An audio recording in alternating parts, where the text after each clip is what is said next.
Jadi kayaknya di nasional itu kayaknya sudah harus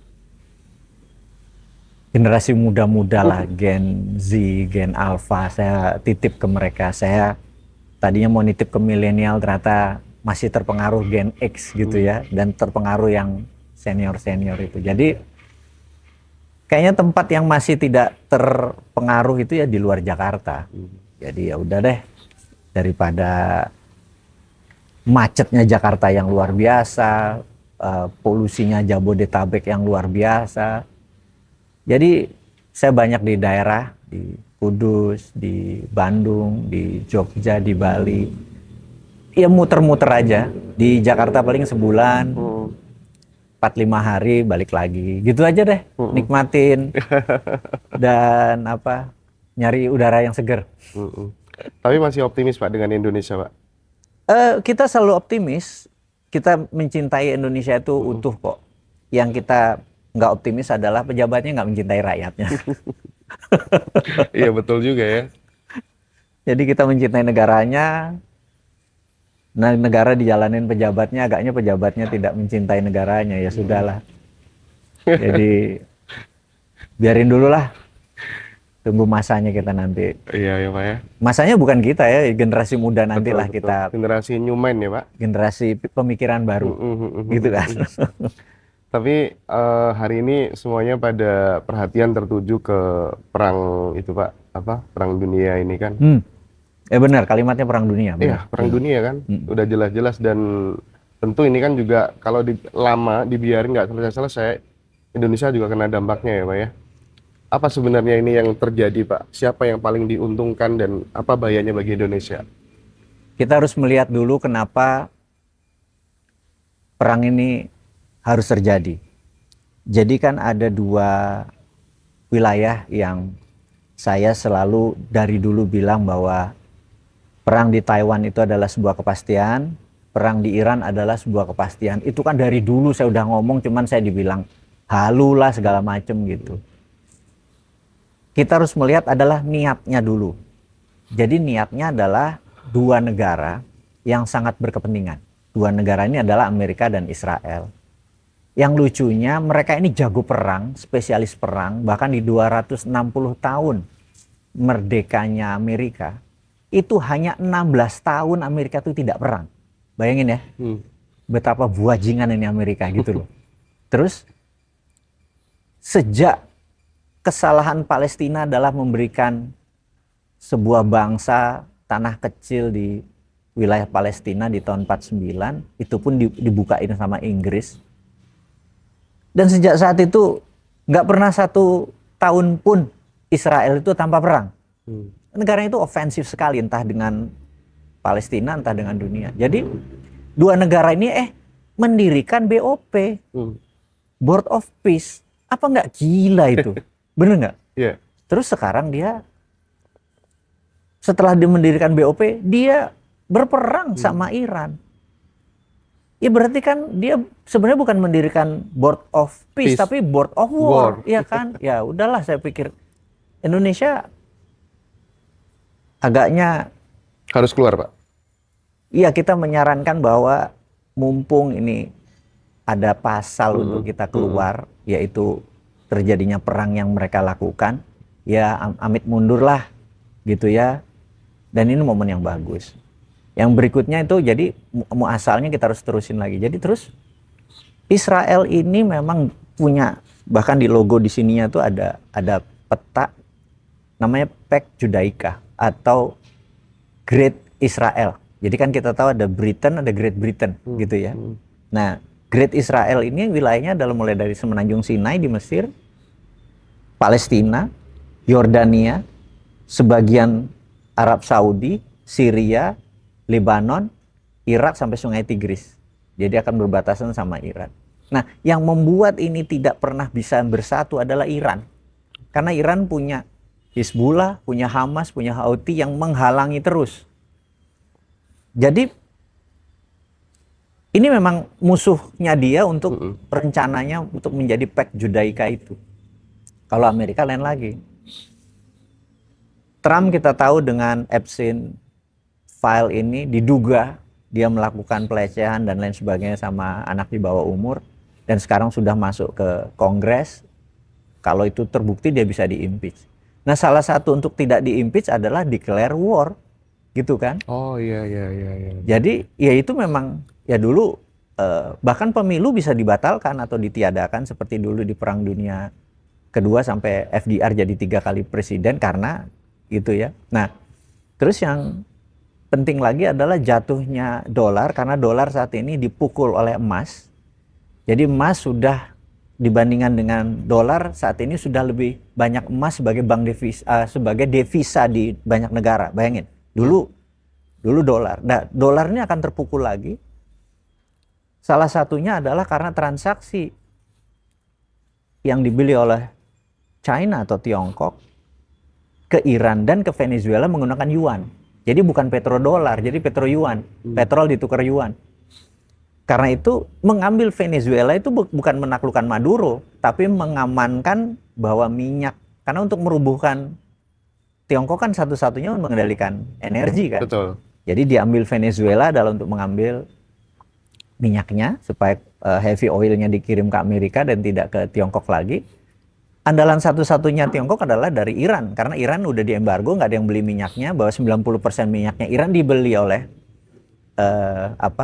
pakai yuan, dan dari yuannya ini Tiongkok bisa membeli alat-alat untuk perang seperti Fatah 1, Fatah 2, hypersonic yang ngagetin dunia.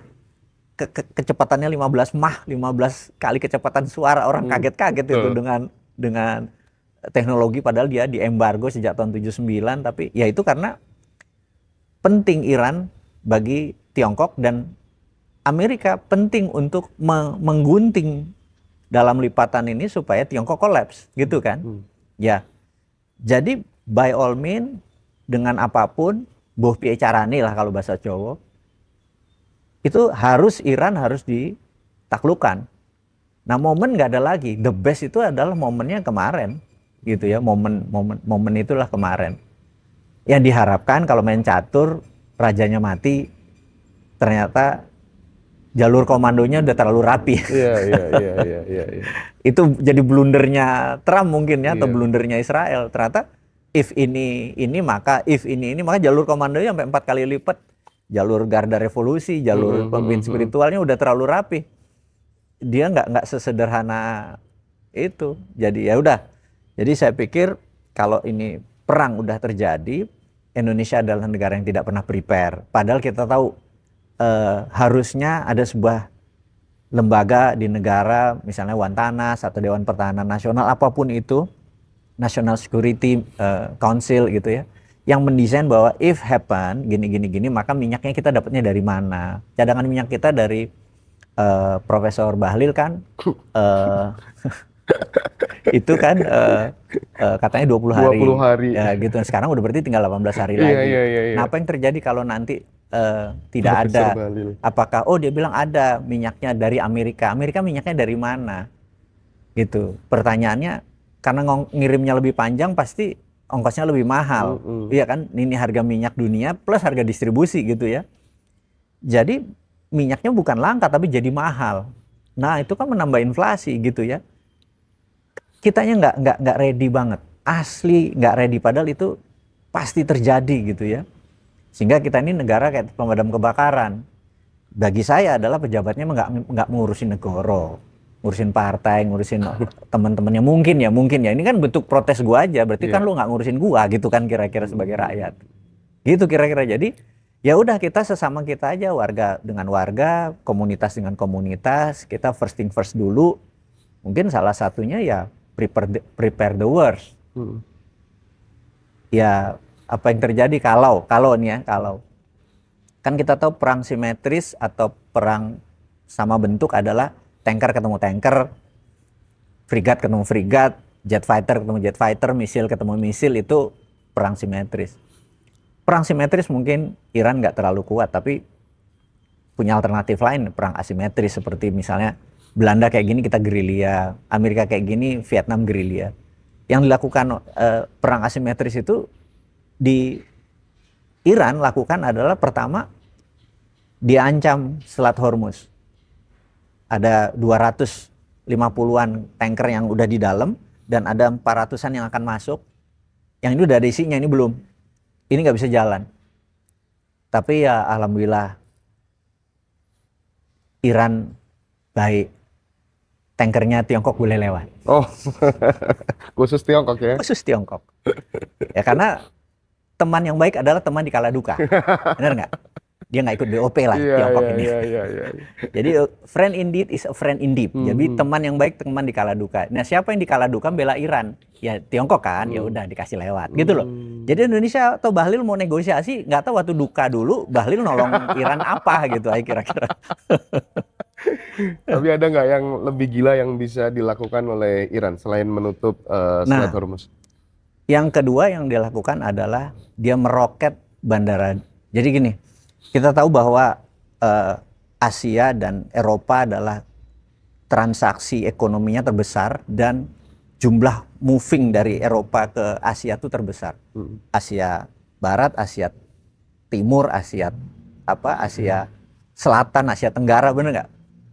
Itu atau ini kalau mau ke Eropa terlalu mahal kalau kapal itu langsung straight ke Amsterdam gitu ya, terlalu mahal. Jadi paling enak adalah dia berhenti dulu di Dubai, di Doha atau di Abu Dhabi, kemudian dari sini dia ganti kapal yang memang muternya cuman dari sini ke Hamburg, dari sini ke Swiss gitu ya, dia muter-muter. Jadi di sini dia tuker gitu, biasanya ada 4-5 jam kita tukeran.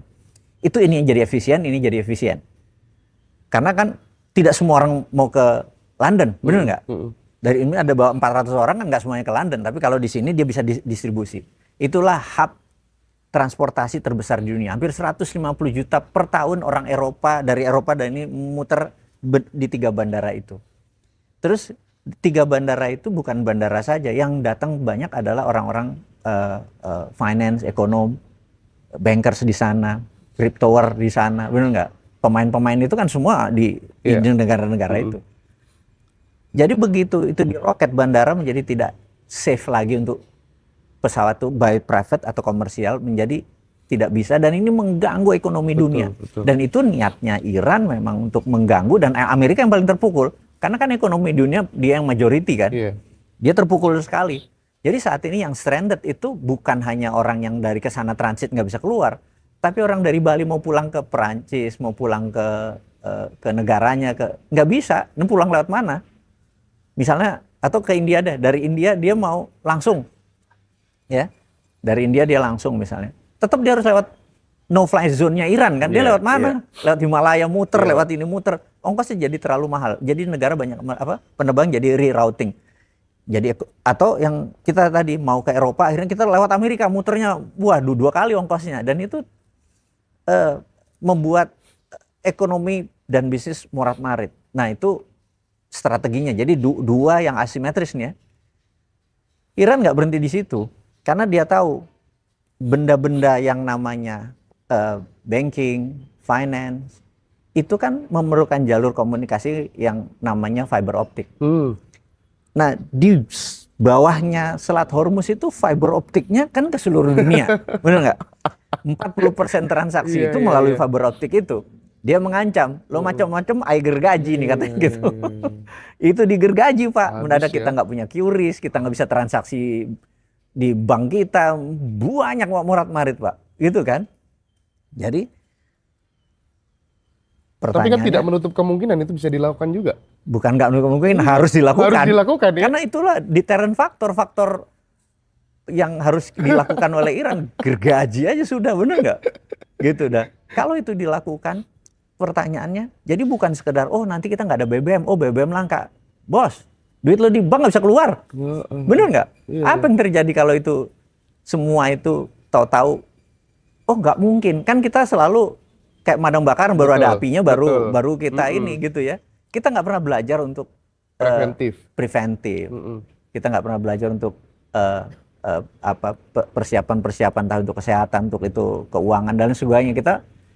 Kita sekarang ngingetin nih di channelnya Ngaji Roso nih, kita ngingetin ya, saya juga ngingetin bahwa ya di antara uang melalui sistem perbankan ya ada fisiknya lah. Tapi kalau fisik inflasi ya pakai perak kayak pakai emas kayak simpennya gitu kan. Nanti bisa menjadi alat tukar, itu mungkin nanti harus diingatkan teman-teman Oke. gitu ya. Jadi gini-gini, Pak. Kalau apa misalnya di emas itu kan makin lama udah makin tinggi gitu Hmm, ya hmm, hmm. harganya gitu. Dan aku tuh pengen mengajak semua komunitas di Ngadiroso pengen melihat masa depan silver itu akan seperti apa. Hmm. Barangkali nanti kita bisa berkolaborasi ya dengan Dinaran. Silver itu teman-teman bisa menjadi semacam kayak agen silver gitu. Hmm, hmm, Dan hmm. menurut Pak Mardigo, masa depan silver akan seperti apa? Kita selalu belajar itu lewat fakta sejarah ya, karena Hmm. sejarah selalu berulang. Kan kita tahu bahwa ada empire-empire yang menguasai dunia. Dari Ray Dalio sudah pasti teman-teman udah tahu bahwa sebelum Amerika berkuasa 80 tahun terakhir, mata uang dunia adalah pound sterling, bukan Hmm. dolar. Hmm. Terus ada great country atau great empire adalah USSR atau Soviet Union yang bubar. Sebelum itu Inggris selama sekian tahun juga bubar. Sebelum Inggris adalah Belanda. Sebelum Belanda adalah Spanyol. Spanyol menjadi empire dunia karena waktu dulu dia mengendalikan perak. Dia menguasai perak dari Amerika Latin. Gitu. Nah, di 1823 James Monroe, presiden Amerika itu membuat namanya doktrin Monroe, bahwa di sisi barat Amerika atau Western Hemisphere Amerika itu tidak boleh ada Eropa lagi di sini. Sisi barat itu mulai dari Greenland sampai Antartika di bawah, sampai Peru dan Argentina di bawah. Nah, sewaktu Amerika mau mengambil Greenland, Venezuela, sebentar lagi Kuba. Jadi setelah Iran ini dia ke Kuba. Itu dia akan mengambil seluruh wilayah itu karena wilayah itu dia ingin mensecure cadangan perak sampai 500 tahun ke depan, karena perak adalah kebutuhan terbesar dari AI. Jadi dia ingin mengontrol AI. AI adalah new minyak. Jadi nanti dolar ini underlay-nya AI. Ini supaya teman-teman memahami, mungkin ini terlalu advance tapi sesuatu yang harus kita bicarakan ke depan. Nah, bahan yang paling banyak itu adalah perak. Jadi perak kita tahu 2025 naiknya 130%. Emas naiknya cuma 80% gitu. Terus ke depan perak akan lebih naik lagi gitu. Kenapa lebih naik? Karena saya lupa, Tiongkok itu sudah mengharamkan atau melarang transaksi perak Betul. di dalam negerinya, jadi semua diatur negara. Jadi semua perak milik negara dan diatur negara, nggak boleh transaksi di luar. Berarti kelangkaan terhadap perak makin banyak. Karena itu kita merasa perak ini kan masih adiknya emas kan. Iya. Jadi misalnya ini for the sake of discussion aja, bahwa 10 gram perak itu 1 gram emas misalnya kayak gitu ya, ini for the sake of discussion. Nah, ini karena demand-nya tinggi, perak ini akan jauh lebih cepat. Jadi kalau kita ngumpulin emas perlu 3 juta, 20 juta mungkin nanti untuk ini. Perak aja dikumpulin dulu peraknya, karena kebutuhannya ini selain dia lebih tinggi, nanti sekian gram perak juga bisa ditukar emas gitu ya kalau itu. Jadi nabung di perak jauh lebih gampang gitu. Nah, aku pikir dengan inspirasi seperti begitu, roadmap Dinaran memang dari awal, Dinaran adalah precious metal asset. Jadi memang kita dari awal sudah mendesain Dinaran ini punya Dinaran emas terhadap rupiah, punya Dinaran perak terhadap rupiah. Sebentar lagi di Mei kita keluarin copper atau tembaga. Semuanya 4 kali. Jadi 999 gitu. Terus abis itu mungkin tahun depan kita main di platinum. Jadi precious metal ini akan menjadi andalan kita masing-masing.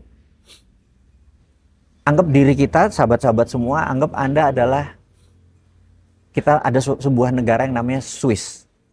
Swiss itu safe haven atau tempat orang naruh uangnya dari mata uang manapun, dolar, Deutschmark, Swiss franc. Itu punya underlying metal asset. Namanya apa? Swiss Bank Metal Asset. Swiss Bank ini mengumpulkan dari zaman dulu platinum, emas ini bicara abad 18, abad 19 ngumpulin. Sehingga waktu mereka naruh uangnya di sana ada underlayingnya. Saat ini mereka pengumpul terbesar di dunia banknya, sehingga menjadi trust, menjadi dipercaya. Nah, kita juga sama. Rupiah kita pasti inflasi. Ya kita nabung aja, benda-benda ini kita tabungin aja. Ini emas, perak, segala macam ditabungin. Jadi kita jadi punya pribadi, punya Swiss Metal Bank pribadi. Iya. Punya Ngaji Rosok. Kalau perlu punya yayasan Ngaji Rosok punya. Nanti Bu Anu punya, Pak Anu punya. Memang kita harus di-encourage. Mungkin ini baru wake up call. Ngaji Rosok dari dulu sudah mempromosikan. Tapi kan kesadaran orang tuh tunggu kejedot dulu. Betul. Bener nggak? Baru, oh iya ya gue harus begini. Tapi harga sekarang udah berapa? Oh iya, hampir 1 juta ini. Ngaji Rosok mulainya dulu baru 30.000, Pak. Iya kan? Kalau 10 gram 300.000. Iya kan? Makanya. Kan udah naik sekian persen ya. Tapi nggak apa-apa lah. Apakah ini tertinggi? Enggak. Enggak ada ujungnya. Sky is the limit.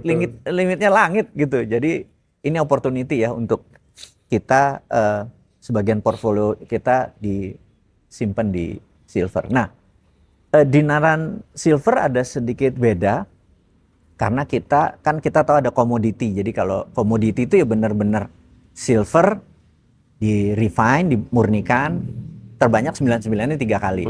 Kalaupun 999.5 gitu ya, itu tetap 93 kali. Kalau 94 kali prosesnya memang rumit sekali karena membuang semua impurities gitu ya. Jadi kita mau menunjukkan makomnya ceritanya nih. Ya, kan kita harus punya diferensiasi. Kita pakai 94 kali. Kemudian ada satu lagi. Kita membeli laser print itu supaya bisa detail sekali. Kita bisa show off supaya silver kita bukan hanya sekedar silver, tapi ada nilai apa ya istilahnya ya. Karena dicetak terbatas, jadi misalnya seri pertama ini namanya bunga Wijaya Kusuma. Itu ada filosofinya. Nah, Wijaya Kusuma ini disebut bunga kehidupan.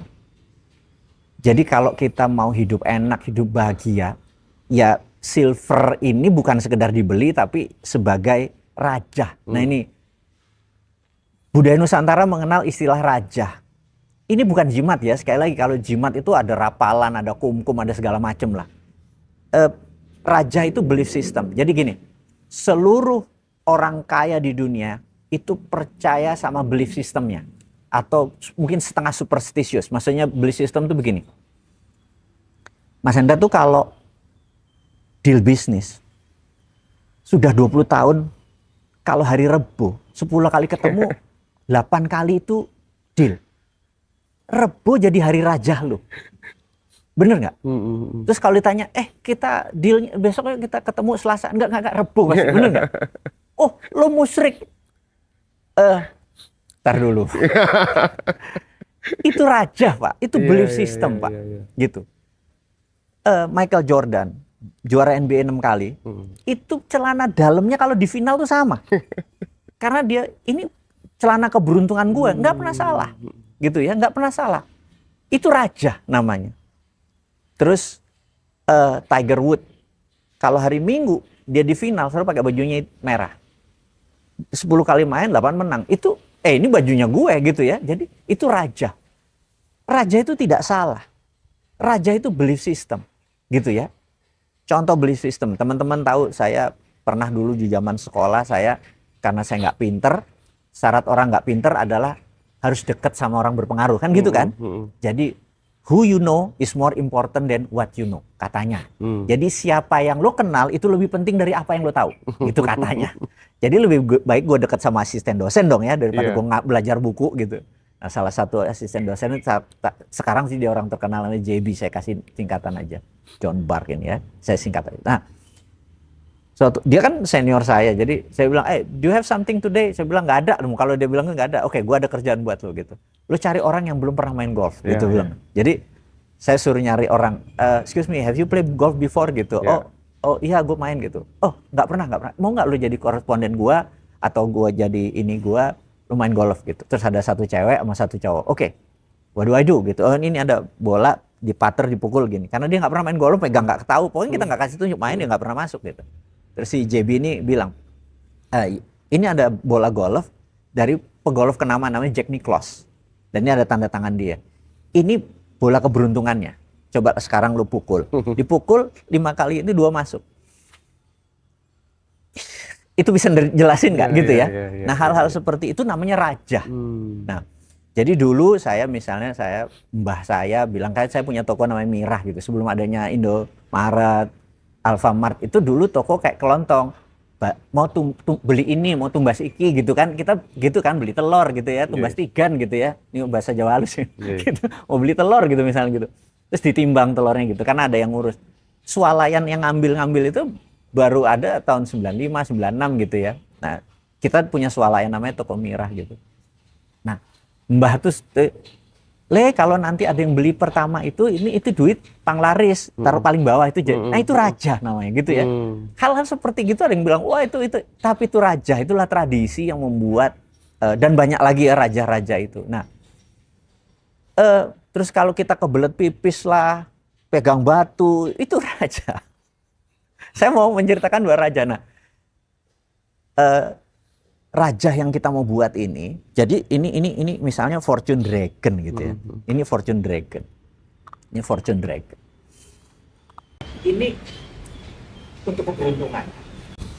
Jadi coba ditunjukin lagi, Pak. Nah, ini ya. Ini Fortune Dragon. Nanti di expose. Nanti kita detailnya bener-bener detail Fortune Dragon. Terus yang saya nggak bawa yang bunga Wijaya Kusuma. Jadi Wijaya Kusuma itu bunga kehidupan, simbol kehidupan, dan untuk hidup bahagia ini lu hidup, nah ini jadi rajanya, dan dicetak terbatas hanya 1000, jadi nanti ada nomor serinya, jadi nanti ya kayak Pokemon lah kira-kira. Oh yang seri ini nih diadu-adu gitu ya. Terus nanti yang kedua kita terbitin ini apa namanya Fortune Dragon, yang ketiga House of Allah atau House of God, Ka'bah. Jadi simbol kita simpan untuk nabung haji apa segala macam. Jadi ada benda yang kita simpan sebagai niat kita. Terus ada House of Wisdom, bahwa hidup kita tuh kan mau bijak. Bait Al-Hikmah, jadi rumah perpustakaannya Harun Ar-Rasyid kita lihat dari atas gitu.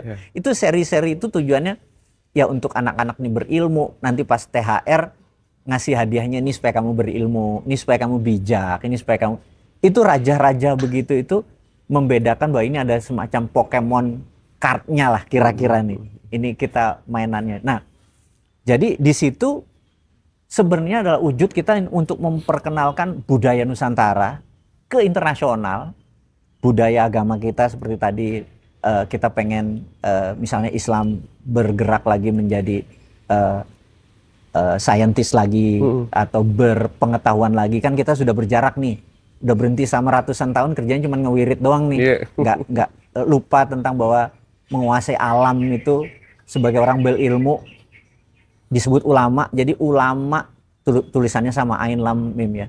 Ulama itu harus berilmu, harus menguasai alam karena dia berpikir ilmiah. Jadi jangan pernah mengaku ulama kalau tidak berpikir ilmiah, tidak menguasai alam. Itulah gua ngapunten ini, gua bukan ngajarin teman-teman yang jago urusan. Nggak sedih kalau lihat pohon ditebang gitu ya Pak? Iya gitu. Nah balik lagi, jadi karena ini dicetak terbatas dan kita saat ini kalau teman-teman mau menjadi kolektor, jadi kayak tadi ini disebut metal asset, jadi menjadi koleksi, jadi bukan sekedar nilai silvernya aja yang naik, tapi nilai artnya. Nah numismatik dicetak terbatas. Kita belum launching.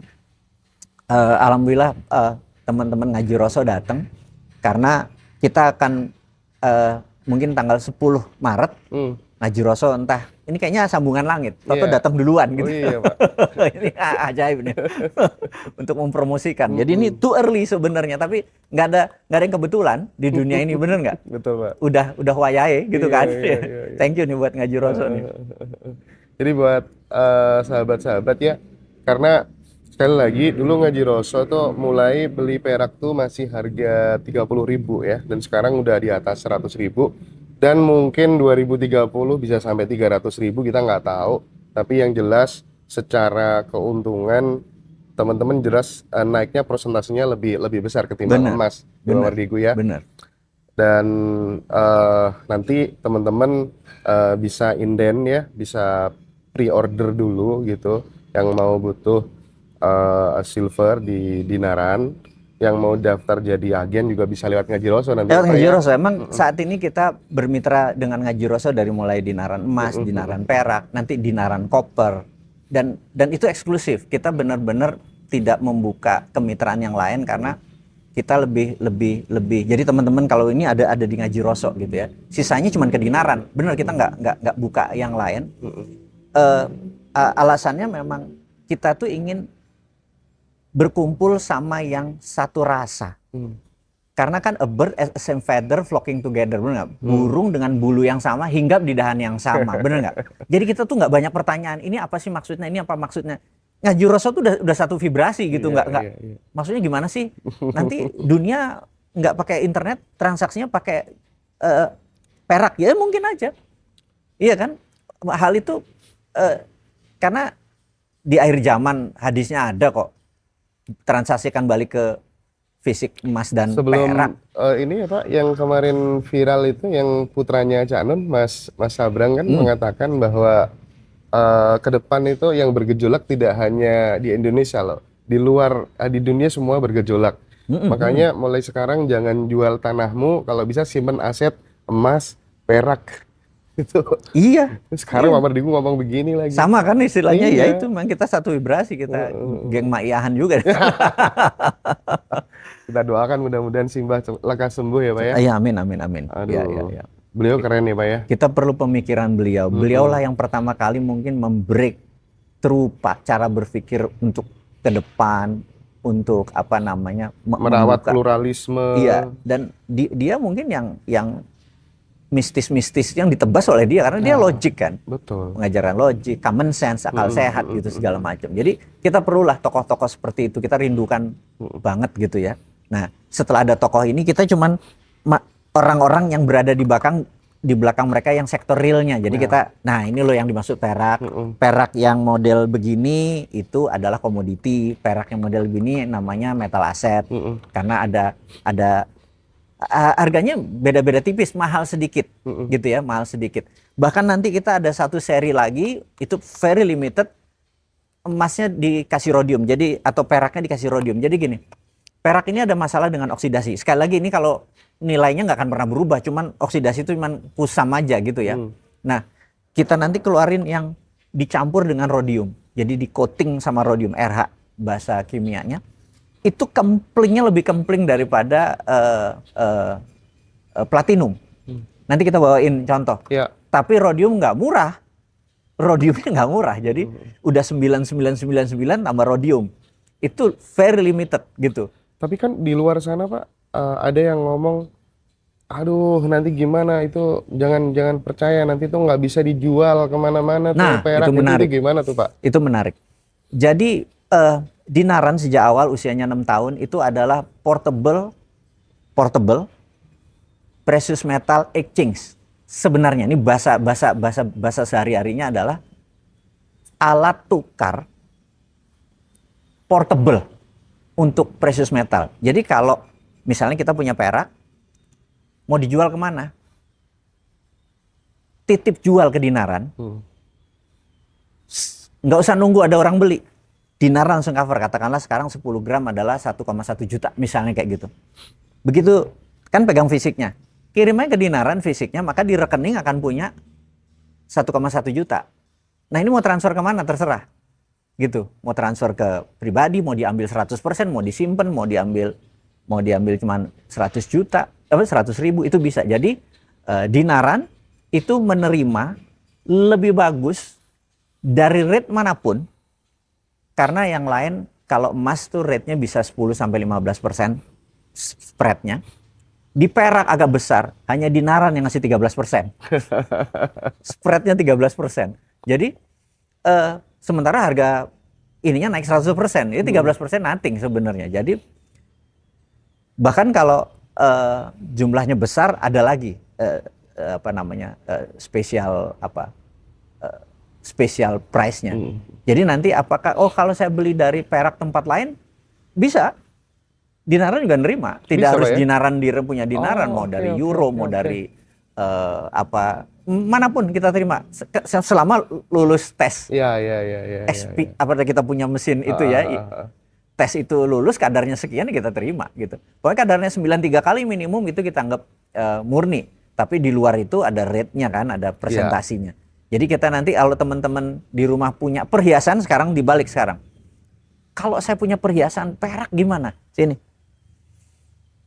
Yang guntingan, yang hilang satu, anting perak, sini. Bisa. Itu bisa. Oke. Jadi ini bukan sekedar beli perak begini doang dari kita, tapi kita pun jadi penampung perak, emas. Misalnya cincin kawin tapi udah pecerai, bener nggak? Ya udah kasih kita. Bener nggak? Kasih kita. Dan itu harganya bener-bener 24 karatnya sekian, karena ini 17 karat udah presentasinya langsung begitu.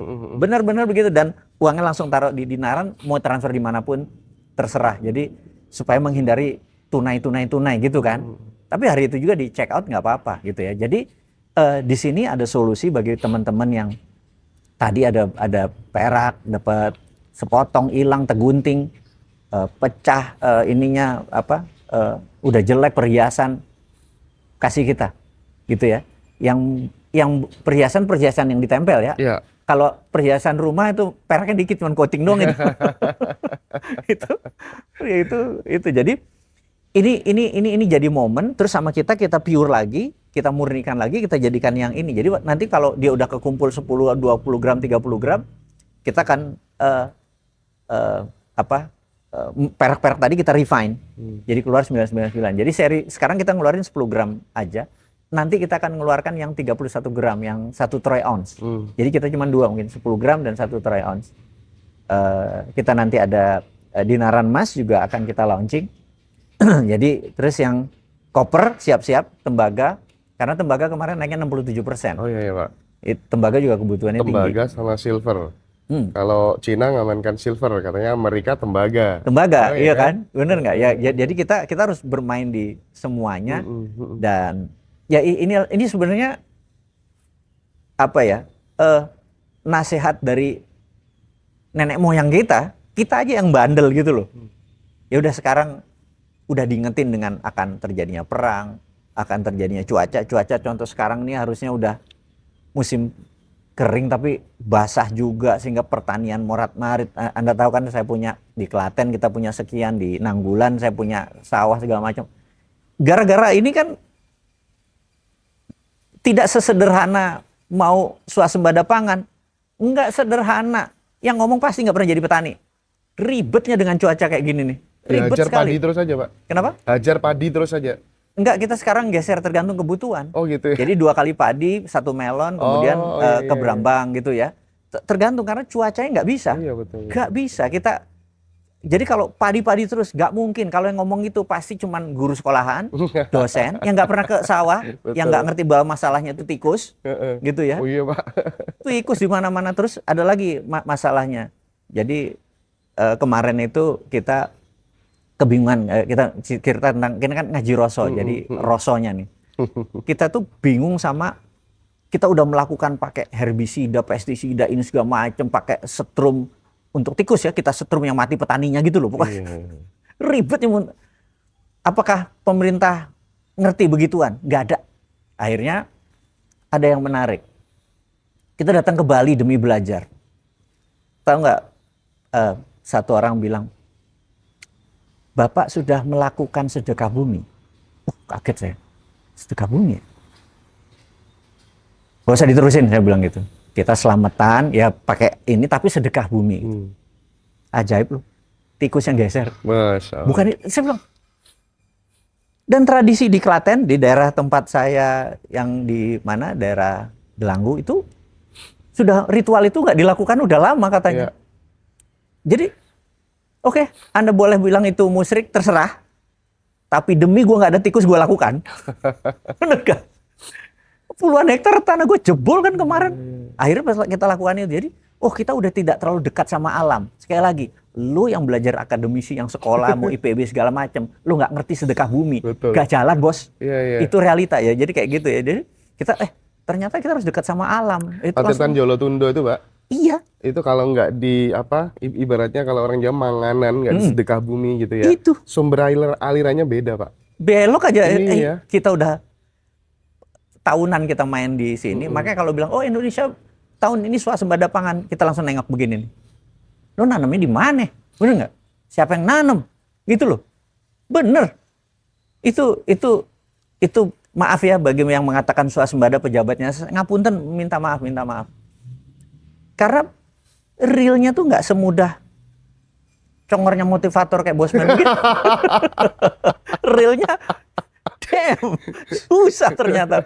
Tapi kita nggak menyerah karena dari puluhan kita punya resto, kita daripada bergantung pada beras orang lain, kita bergantung pada beras sendiri kan gitu kan. Kita ya inilah, ya itu kita mau swasembada sendirilah. Tujuan sebenarnya bukan apa-apa. Kita ingin low. Jadi kita jual minuman cuma 8.500. Nggak mungkin kita jual puluhan ribu, itu kemahalan. Jadi kita punya 40 hektar kebun kopi, jadi kopinya dari kopi kita sendiri, beras dari kita sendiri, unagi dari sendiri, semua dari sendiri. Jadi ya supaya harga kita tekan gitu. Pabrik mie-nya kita punya sendiri. Jadi demi orang bisa makan.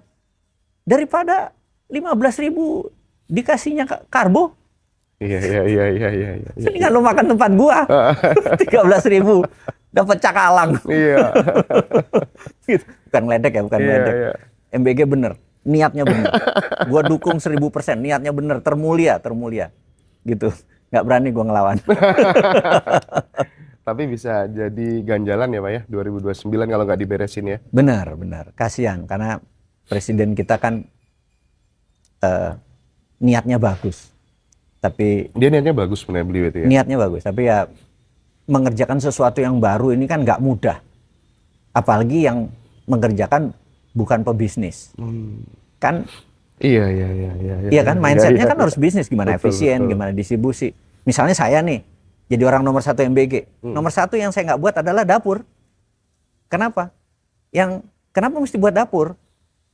Gini, restoran Padang, jadi warung Padang, warung Madura, warung Tegal, bener nggak? Warung Sunda, warung Jawa,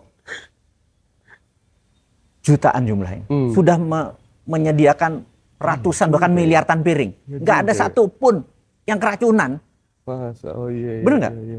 Ya mendingan hari ini vouchernya ke sini, hari ini vouchernya ke sini, hari ini vouchernya ke sini, didistribusin aja.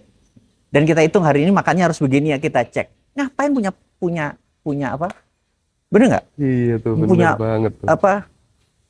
Habis-habisin anggaran bikin dapur, segala Iya. macem. Ya itu habis nggak karuan ke sana gitu. Sama seperti Koperasi Merah Putih. Gua tahu cita-citanya mulia. Pertanyaan saya, oh Indomaret tutup aja Alfamart. Iya, gua ngerti. Paham. Pertanyaan gue, isi koperasi nanti apa? Kalau isinya Indomie juga, Samsu juga. Bener nggak? Iya kan? Isinya Unilever juga. Ya sama aja itu mah. Oligar juga yang tajir, bener nggak? Lu Iya pindah juga aja ya. itunya. Gitu. Nah, harusnya jangan dibangun koperasi. Maaf kalau bukan nih. Ingat, transaksi terbanyak itu adalah pasar tradisional. Harusnya memperbaiki pasar. Jangan bangun itu, pasar yang dibangun. Gitu. Jadi pasar yang ada dibangun. Jadi orang jualan sayur itu kan nggak bisa 24 jam, udah layu. Nah, dengan sayur orang lari ke pasar tradisional lagi. Nah, pasar tradisional cuma ngerapihin gitu doang ya, terus udah ada cornernya koperasi yang jadi ngelola pasar. Nggak banyak duit yang keluar. Cuman ya sekali pejabatnya bukan gua. Iya. Balik lagi nih teman-teman ke silver ya. Jadi silver yang dibikin Mama Diego tuh cetak terbatasnya sementara hanya 10 gram. Dan itu masih terjangkau sih ya. Ya, 10 gram sekarang berapa ya? 1,1 juta Ya, kalau nggak salah 1,1. kira-kira ya. Jadi masih terjangkau lah buat Masih teman-teman. terjangkau. Jadi kita memang 10 gram semua. Jadi seri kita nanti seri 10 gram. Jadi kumpulin nabung. Bisa nanti serial, karena ini nanti percaya ya, ini saya mainan investasi itu udah banyak. Nanti yang nomor dapat nomor misalnya nomor 7, nomor single, terus gue dapatnya 723, gue dong nomor 9 gitu ya. Itu tuh rebutan nomor besar itu dibeli karena gue beli dong serial itu, karena kita udah pakai database. Serial itu tuh benar-benar masuk ke database. Jadi ini benar-benar nomor 9 tuh ada dipertanggungjawabkan di situ nomor 9. Jadi memang limited nomor 9, akhirnya mereka kecil-kecilan numbers gitu. Dan itu menjadi satu nilai koleksi. Apalagi 001 gitu. Nah, jadi kalau bagi teman-teman yang untuk Fortune Dragon, ini bisa Silver War nih. bukan perang di Teluk nih. Ini perang silver nih kita. Rebut-rebutan 001 nih. Benar. Benar. Tapi Pak, menariknya aku sekarang pengen masuk ke pengen ngasih ilmu penting nih buat teman-teman ngaji Rasul, mumpung lagi ketemu Mardigu nih. Udah minumen ya. Sekarang Kopi Kreo. Mungkin sebentar lagi Kopi Kreo ini akan bikin banyak cabang di kota-kota besar kan, dan ramai terus dan murah sekali kan. Tempatnya asik, ada live musik dan lain sebagainya gitu ya. Terus kemudian sekarang ada dinaran, ada emas, ada perak, segala macam gitu. Nggak ada matinya gitu. Gimana caranya menyadarkan banyak orang bahwa kita itu sebenarnya punya potensi yang sangat luar biasa, tapi kita tidak pernah melakukan inward looking gitu. Kita nggak pernah memaksa kita belum sadar bahwa kita adalah entitas yang tak terbatas. Itu gimana Pak? Kita itu kalau punya prosperity conscious, punya kesadaran kaya, melihat daun jatuh aja duit. Gitu. Melihat Bahlil ngomong aja duit gitu. Melihat Prabowo joget aja duit gitu loh. Itu memang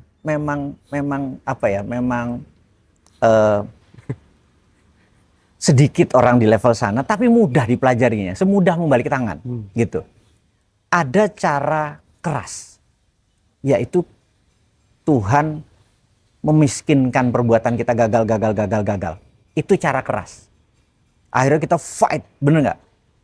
Atau kita memaksa diri kita hidup. Gue di pinggir hutan, di pinggir jurang, sehingga gue harus fight. Nah, filosofinya begini. Suatu hari saya diundang di sebuah pertemuan di New York.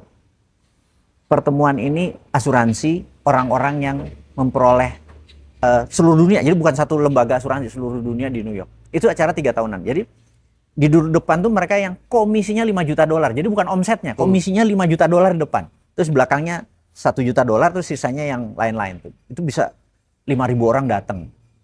Terus mereka ini bicara 1, 2, 3. Yang 5 juta ini begitu mereka bicara, kita langsung bilang pantas dia sukses. Karena begitu dia bicara tuh move. Kita tergerak gitu. Nah, saya karena baru datang, saya tanya orang sebelah saya, lu pernah kesini sebelumnya? Oh iya. Mana orang paling bagus ngomong dia? Itu kalau dia ngomong lu denger deh, gitu. Nah, pas saya lihat besok, jadi saya keluar aja gitu kan, saya bukan orang asuransi gitu. Besok dia tuh jam 9:30. Jam 9 saya datang, disampingin lagi. Dia udah bicara belum? Nggak lama nama dia disebut. Berdiri dia. Dia ngomong kira-kira 7 menit. Gila, orang berdiri standing ovation. Wah, gila, yang ngomong jago bener gitu. Pantas jualan jago. Terus dikasih 3 pertanyaan. Pada nanya, wah semua orang nanya gitu. Terus ada 1 orang, 2 orang nanya, dijawab. Jawabannya bener-bener menggugah gitu. Terus ada 1 orang ngotot. Gue mau nanya gitu. Ngotot banget, tapi udah habis waktunya. Terus saking ngototnya orang tuh bilang, iya udah ngomong gitu. Dia nanya, Sir, gue mau nanya, kenapa asal orang ngomong, lu maju ke depan? Padahal suaranya kedengeran keras kok dari manapun. Terus muka orang tuh berubah. Anda tahu, kalau orang in control, dia merubah wajahnya, itu satu ruangan, diam loh. 5.000 orang, kita juga merasa kayak, oke. Ngerti nggak maksudnya? Itu Anda bisa terasa kalau orang punya wibawa tuh, dia diam gitu aja, terus dia mukanya nggak suka tuh, gitu loh. Diam semua. Dan orang tuh jadi awkward, jadi kikuk, kayak sorry gue nggak mau buat gini. Terus dia lihat mukanya, terus dia tenangin mukanya, terus dia bilang, kalau dia dari jauh, gue nggak bisa ngerti dia ngomong apa, karena gue totally deaf. Jadi dia ke depan supaya bisa baca bibir. Baru kita, dia ini tuli toh. Wow. Tapi bisa $5 juta. Terus dia bilang, gue cuma mau kasih tahu. gue adalah seorang suami dengan 3 anak, 1 istri. Gue orang normal seperti lo. Suatu hari, gue bangun tadi tidur siang hari Minggu. Gue gak bisa denger, total deaf. Gue meraung-raung, protes sama Tuhan selama 3 bulan. Tapi nasib gue gak berubah. Akhirnya gue belajar baca bibir. Dan sejak saat itu gue gak pernah perfect lewat telepon. Gue gak bisa, gue gak ketemu orang yang gue baca bibirnya. Dia bilang, gue titip sama lo semua. Jangan sampai Tuhan intervensi hidup lo baru fight seperti gue. That's the lesson, pelajaran hari ini. Itu moral story-nya teman-teman ya. Gila. Cocok kan? Ya udah. Mudah-mudahan menjawab teman-teman semua. Jangan sampai Tuhan intervensi hidup lo baru fight. Kayak gua. Oh, Pak, wajar dia $5 juta, bener nggak? Itu bagi saya move banget. Iya. Berarti kita harus duluan. Nah, teman-teman jadi duluan. Bener nggak? Udah gitulah. Oke. Pak, aku mau Pak, satu cerita terakhir dong, Pak. Yang waktu Pak Mardigu ngobrol sama babenya itu. Yang waktu Pak Mardigu jatuh bangun kan ngobrol sama babe itu. Terus dikasih cerita tentang Lee Kuan Yew gitu. Nggak penting kamu jatuh gimana, yang penting adalah seberapa tinggi kamu mantul gitu. Nah, ini aja. Nih, Pak. Cerita itu mungkin banyak orang yang tahu, tapi kita cerita nyata aja. Jadi gini. Ini di gedung ini ada 2 gedung. Nanti mungkin tolong di shoot sebentar. Ini yang di sini adalah bekas kantor, di sebelah itu bekas bengkel. Gitu. Sewaktu saya memutuskan untuk membangun ini, saya nggak tahu membangun apa. Jadi bayangin jam 11 malam saya sendirian, jam 12 saya diem 1 jam, Terus saya nggak nemuin apa-apa. Ini mau bangun apa sih ini? Nggak tahu saya mau bangun apa gitu. Terus pas suatu hari saya ke kakak saya. Kakak sepupu ya, saya datang ke sana. Terus istrinya Mbak Ayuku nanya, kowe lagi bangun apa? Aku lagi bangun itu, tapi aku nggak tahu Mbak ini bangun apa. Terus pertanyaan dia, kamu sudah ngomong sama bangunannya, sama tanahnya mau jadi apa? Belum Mbak, ya ngomong. Dek, gue langsung. Jadi ada hal yang saya pikir hati itu harus ngobrol. Udah saya tanya sama ini, saya tanya sama ini. Ini nanya itu ya nanya dalam hati sendiri, bukan ngobrol gitu, nanya. Terus ya ada kretek di situ. Oh, dia mau tempatnya ramai. Ramai itu kayak apa? Ramai itu kayak apa gitu. Ramai itu banyak orang yang perlu healing, perlu gini. Udah kayak singelong deh, tempat kayak karaoke kan cuma 5-6 orang. Gimana kalau singelongnya 300 orang gitu. Oh gitu tempatnya. Dia mau rame karena kemarin itu sepi. Ini buat manfaat tapi harganya murah gitu segala macam. Oke. Terus apa ya? Oh, berarti harus ada tempat singelongnya nih, tempat karaoke bersamanya, itu contohnya. Jadi, nah, balik lagi ke kalau itu berhubungan dengan bapak angkat saya itu yang saya sebut Babe itu. Jadi kita diingatkan bahwa Singapura sewaktu merdeka tahun 65, Singapura tuh nggak punya apa-apa. Dia talak 3 sama Malaysia. Malaysia punya GDP waktu tahun 65 itu $500 per kapita. Singapura itu cuma 300, penduduknya 2 juta. Ini punya 10 juta, ini punya tambang timah, punya karet, punya pelabuhan. Ini listrik nggak punya, semua nggak punya. Listrik nggak punya, pertanian nggak punya, polisi nggak punya, militer nggak punya. Bayangin, tahun 65. Lee Kuan Yew bingung. Nggak punya apa-apa. Terus orangnya masih ngeludah kemana, ininya digulung. Rasnya kan ada ras Tionghoa, ada ras India, Tamil, ada Melayu, ada China, ya segala macam ras digabung kan nggak punya. Dia mikir kami nggak punya aset. Maka yang dia punya bukan hardware, pasti software kan. Software yang paling kuat adalah attitude. Attitude itu gimana ngerubah attitude? Tahu nggak, dia kirim kayak pegawai negerinya, dia motoin Swiss tuh kayak gini, London tuh kayak gini, difotoin. Terus dia datang ke rumah-rumah, nanti Singapura kayak gini loh.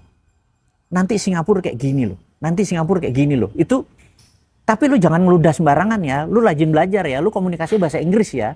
Bahasa Inggris menjadi bahasa pendidikan dan bahasa ekonomi ya. Kita kan ini susah. itu disamain. Nanti kita kayak gini gitu, disamain. Jadi collective belief-nya disamain gitu. Nah, terus jadi katanya yes we can gitu. Nah, di tahun baru 1996 semua impian yang di situ tercapai. Berapa tahun kemudian? 30 tahun kemudian. Itu di acara tahun baru itu saya nggak ikut, tapi Babe ikut. Dia cerita katanya semua orang sama-sama di 1, 2, 3 countdown itu, des 1, full 9 itu, tahu nggak dia teriak apa satu Singapura? Yes we arrive. Yes, we arrive. Kita udah nyampe gitu. Nah, jadi kalau collective belief itu tercapai, ya Indonesia bisa merubah segalanya, bener nggak? Tapi mungkin Indonesia terlalu besar. Oke. Ya udah, komunitas ngaji Roso, bener nggak? Kita bangun bersama. Yes we can. Kita mau bangun apa nih? Kita punya collective belief bersama-sama, bener nggak? Oke. Itu aja kita bangun. Iya, Pak. Jadi oke. mudah-mudahan satu rasa nih kita jadi ke depannya. Sip, ya.